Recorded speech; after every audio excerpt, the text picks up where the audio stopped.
Lesson 29. Modal verbs of duty and advice. Must, should, ought. Dialogue. Colonel Bulfer. Young man, you must always address a lady with deference. Mr. Hawthorne. Indeed, sir. I was just about to say that one ought never to neglect such courtesies. New verbs. To adhere to the code of conduct. To abide by the house rules. To act in accordance with one's duties. To refrain from improper speech. To comply with instructions. To insist on good manners. To warn against imprudent behavior. To guide towards better conduct. Sentences. You must wear proper attire to the formal dinner. One ought to speak politely in the presence of elders. You show. Write a note of thanks after receiving a gift. Guests must not smoke in the drawing room. Pupils ought to arrive punctually for morning assembly.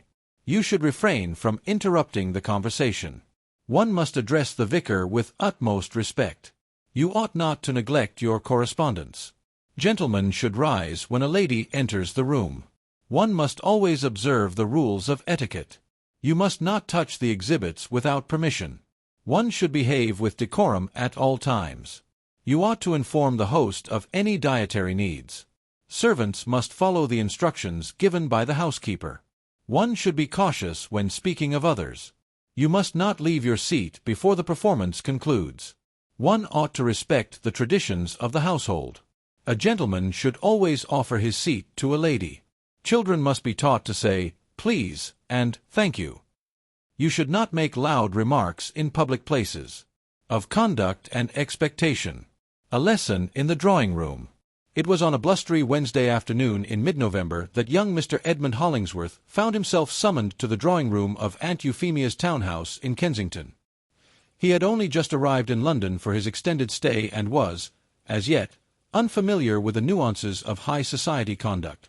The hearth crackled as Aunt Euphemia, seated beneath a portrait of her late husband, looked over her spectacles with a gaze both stern and instructive. "Young Edmund," she began in a tone that brooked no interruption, "you must observe a certain code of behavior if you are to be admitted into decent circles." Edmund, rather cowed, gave a nod of understanding. "Yes, Aunt. I shall endeavor to conduct myself properly," she continued, smoothing the folds of her black bombazine gown. "You must always greet the household staff in the morning. A simple good day, Mrs. Moffat, will suffice. You ought to refrain from entering the parlor unannounced, particularly if the ladies are gathered." "I see," murmured Edmund. "You should rise when I or any other lady enters the room. You must not slouch. You ought to write a note of gratitude to Lady Penrose after Thursday's luncheon. She was most kind to extend the invitation." "Yes, Aunt. I shall attend to it directly.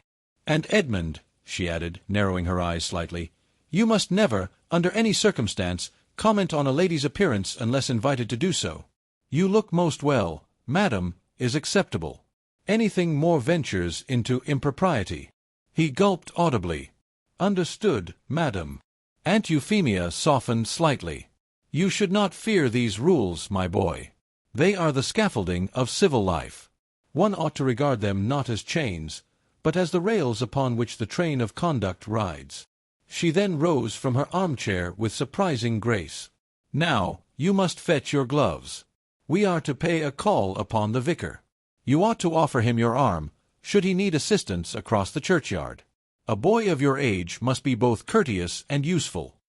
As they exited into the misty grey of the London street, Edmund reflected that his aunt's advice, though exacting, was perhaps not without merit. For he realized, even in his youth, that one must adhere to certain expectations not merely for show, but for the quiet dignity they instilled in the soul.